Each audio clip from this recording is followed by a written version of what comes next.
大家好啊！今日我想講一間公司，咁表面上咧佢就係一隻地產股啦，咁但係其實咧佢就唔係嘅。我都開頭覺得以為係華潤置地，唔係做地產嘅咩？咁唔係喎，原來咁其實佢咧就已經慢慢變成咗一間叫做城市現金流嘅平台，即係唔係起樓咁細埃嘅，係成個城市係起嘅，係名嚟嘅啫。咁啊最有趣咧，咁呢樣轉變咧都唔係今日先出現㗎啦。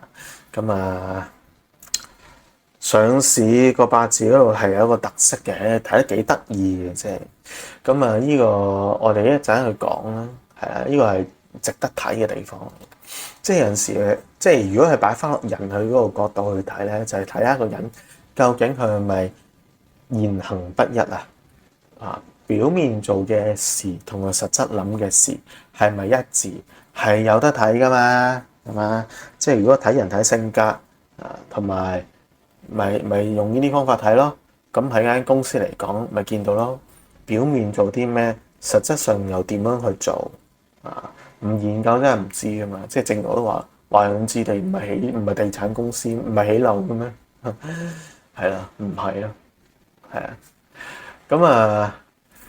咁點睇咧？咁睇佢係或者咁講啦，佢轉變緊嘅，佢唔係賣樓噶啦，佢而家係起啲樓之後咧，就做收租包租公，做呢個商業同埋資產管理同埋 REITs， 係啊，即係收租咯。咁但係收租咪即係將啲地產資源起咗啲住入去嗰度，咪即係砌變相自己看似做買賣，實質上砌即係用呢個方法去谷起自己嗰個買賣，即係賣俾自己啊咁啊 REITs。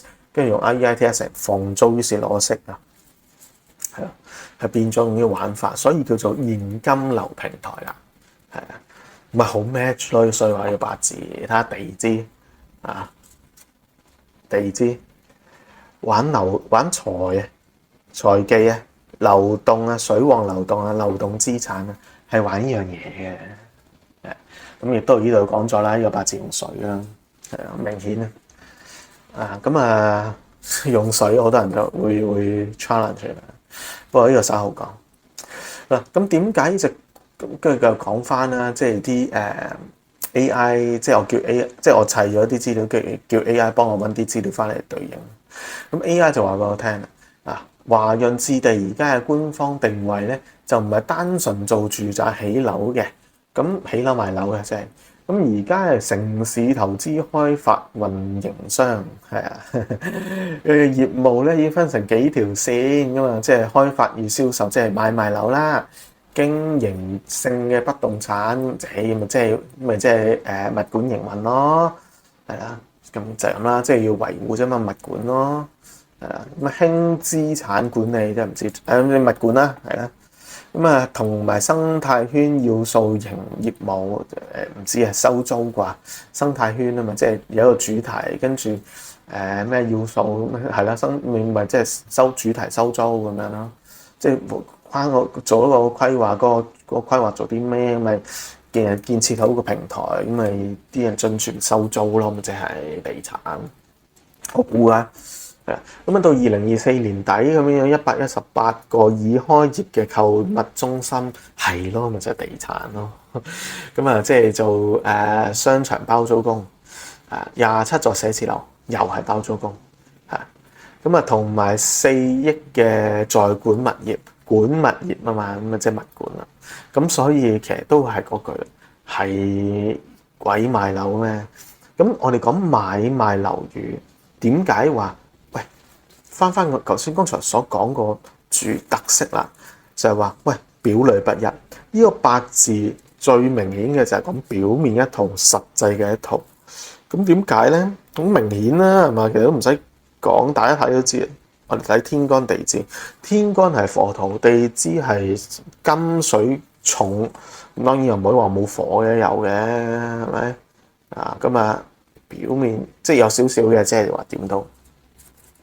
呢個甲蟲嚟嘅，表面火土即係火土火係印啦，即係家庭啦、樓宇啦、政策啦。土係比劫即係買賣啦，即係要講客戶啦。咁啊，亦都土係樓宇嘅含義啦，即係房地產啦。即係呢個房地產嘅買賣業務係表面一直都做緊，但係實質上佢大部分係重點做嘅唔係呢樣嘢啦，根本就係講緊呢個嘅物業嘅資產嘅一啲嘅財技上嘅套等與係啦，即係收租咁咪嚟生財嘅用呢種方法。咁所以就話佢唔可以再當佢係買賣樓宇嘅公司去睇咯，所以你睇唔到嘅。你睇佢就係話買賣幾多樓，你會覺得大鑊啦。咁啊，因為之前房地產嘅問題，咁你會覺得大鑊咯。咁佢係唔係大鑊咧？唔係咯，係啊。咁但係而家係大鑊啦，因為佢用金水啊嘛。咁你加重火土咪大鑊咯，即係佢繼續咪走去買賣樓，咁咪有大影響咯，就係咁意思啦。係啦，咁啊，anyway 翻嚟就係天干地，所以重點你或者佢啦，會不斷令人覺得佢都係仲繼續好着緊做緊呢個開發買賣、開發土地投資繼續起樓，跟住買賣。但實質上佢重點帶到嚟嘅呢間公司帶到嚟嘅業務上嘅收入咧，其實就係金水即係都係話財利啦，管理財技財利啦。所以話其實呢個八字係用水嘅，咁用水有幾種嘅啫，咁即係用水財破印呢個八字財破印係咪？見識睇嘅就知，喂，己土生喺亥月財格仲財破印係嘛？身唔絕對有賴嘢啦，點會強啊？土喺水旺嘅時候係氣勢消散噶嘛，絕地嚟噶嘛，死即係啦，仇地嚟噶嘛。火係死地嚟噶嘛，火即係要引，即係土要旺就要用火生，亦都係調後，但係重財破印啊嘛。重財破印，重財破印，咪係咯？話咗俾你聽，呢個財重格嚟啦。表面火土咁重，冇人會講呢個重格嘅。咁啊，只會話喂表面因為火土生旺，咁啊用土去分水咯。咁啊應該係財旺用比咯嚇，唔可以話錯因為呢個係最正路，同埋呢個係最正路嘅做法。咁商業決策同現實人事行為係始終有啲分別嘅啫。當我哋每個人經常喺表面上面所做嘅事，遇到嘅事都喺呢種情況之下，亦都唔會有咩好大嘅阻滯，即係唔夠力嘅，好多時咪繼續做咯。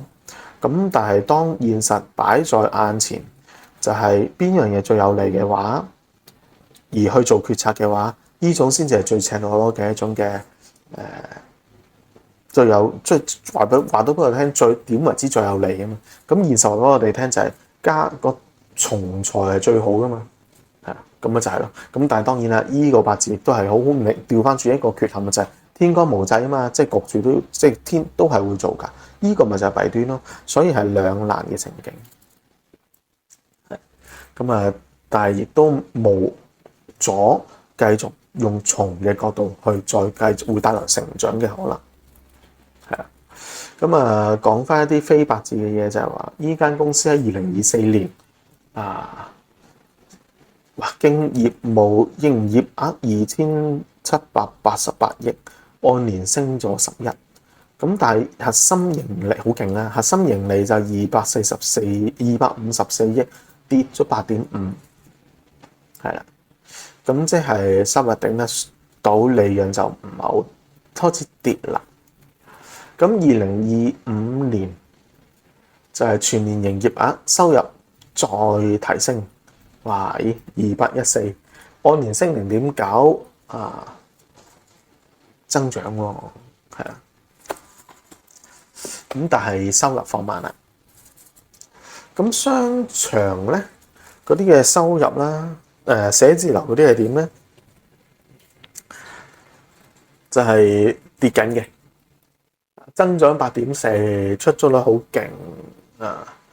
咁咦唔係跌緊，我睇錯啊嚇，係應該升緊喎。即係啲出租業務經營利潤61，出租率97，哇真係好勁喎！新開發16個購物商場中心，跟住購物中心零售額再升咗20%，利潤有65%，哇勁喎！不過啲人唔係網購嘅咩？係咪？點解升得咁多嘅？咁啊，寫字樓就唔得啦。咦，寫字樓唔得就跌咗，收入跌咗8.7，出租率跌到75。嗱，呢啲有啲symptoms嘅，不過我哋唔講，我哋講翻八字嘅啫。係啦，咁啊，酒店跌咗10.8，亦都好明顯係有啲嘢講咗出嚟啦。咁啊，即係話總之唔係有，即係有邊嗰度好，呢度差咁樣咯。咁去到呢個情況話俾你聽，就係話火旺生土。咁佢因為點解？因為流年嘅關係啊嘛，乙巳年同埋呢個丙午年啊嘛。呢個八字又原本都話用重咗係好啲啊嘛。咁但係加重咗嘅時候，咪又唔重咯。呢啲係假重嘅特色啦，左右兩頭擺啦。咁啊，即係變相咪就係其他方面嗰啲嘢，咪頭先講營業額啊嘛，買賣樓啊嘛，咪有提升咯。咪就係咁樣睇咯。咁實質上嘅股價係點就呢啲大運話都俾你聽噶啦。咁呢啲稍後講，或者喺我哋會員區再講。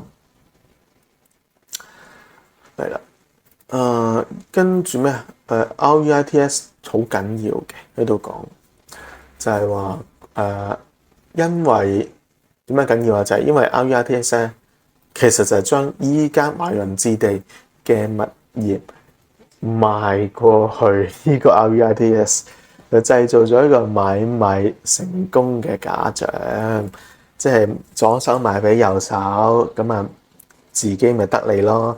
因為做純買賣樓宇啊嘛，即係 agent 啦。咁呢個 REITs 咪自己另外再揾方法去拆售買賣咯。係啊，就係咁啊，財技嚟嘅。講完。所以咪咁水咯，都係。咁到最尾，我哋睇嘅就係股價啦。咁股價代表咗一間公司嘅實力嘅成長與下跌啊嘛。係啦，不過會員佢講啦，係啦，因為股價敏感，我哋依度係賣八講嘅係術數嘅睇法八字，我哋唔係教人買股票，所以呢啲我哋會員佢講翻啦。咁啊，但係都係嗰句，我哋唔係講股，我哋係教睇八字。不過變相好似好模棱兩可，但係我啲嘅原意唔係講tips，係啦。咁係啦，嗰句啦。希望大家訂閱、讚好、留言、分享。咁希望可以教多，俾到多啲人睇到八字係點樣用，點樣去睇。有埋實證，係啊，咁分享到呢度，多謝大家。